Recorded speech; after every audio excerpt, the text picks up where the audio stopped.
Have you ever talked to a customer service rep that lived in another country even though the company was based in your home country? Have you ever Zoomed in for a doctor's visit? Have you had a virtual job interview with someone living nowhere near you? This is the reality of the world in which we live and work. We are no longer constrained by geographic boundaries.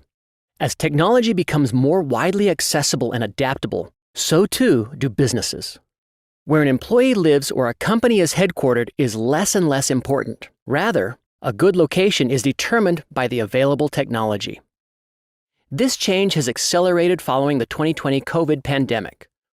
Studies by the International Labor Organization have estimated that roughly 50% of professional and managerial jobs could be staffed by people working from home in any country in the world. Good afternoon. I'm Travis, and the topic I'll be speaking about is the remote revolution.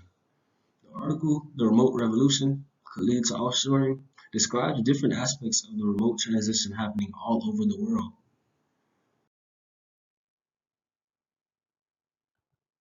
Okay, so what caused the transition to remote jobs? Virtual school and the heavy use of higher view interviews.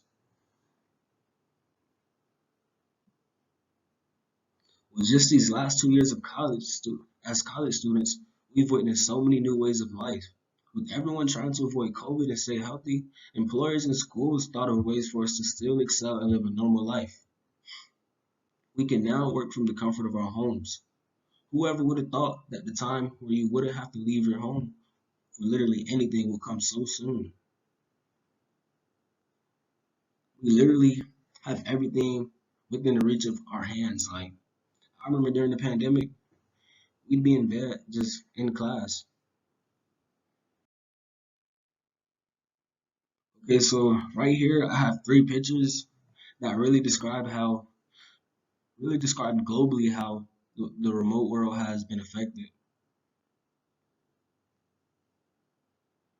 Okay, so remote life has brought about a lot of controversies.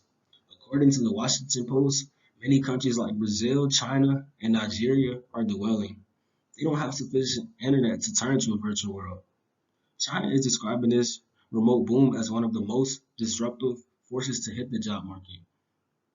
As we all know, they have one of the biggest supply chain markets in the world, and at this point, they're struggling to keep an adequate amount of workers in their factories, which is causing supply chain shortages all over the world.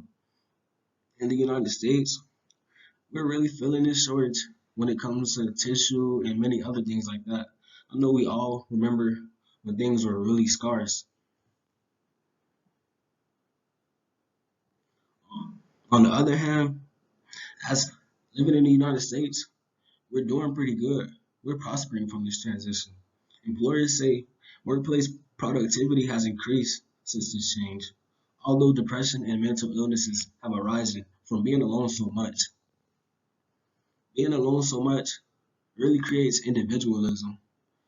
Sometimes people really they adhere from relationships, so working at home has kind of affected that.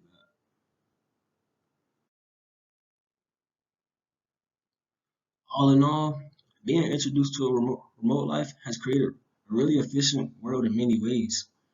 We can now do critical tasks without leaving our homes, like I said before.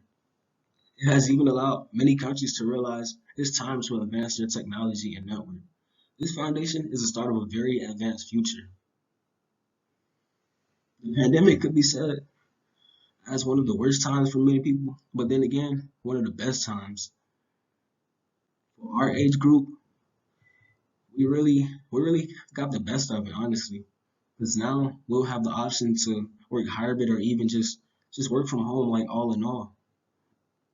I know many places that I've interviewed with, they've told me that the jobs will be hybrid, so a couple days out the week I could go to office or I could just be chilling at the crib. So I really like that side because I'm more of an introvert person, so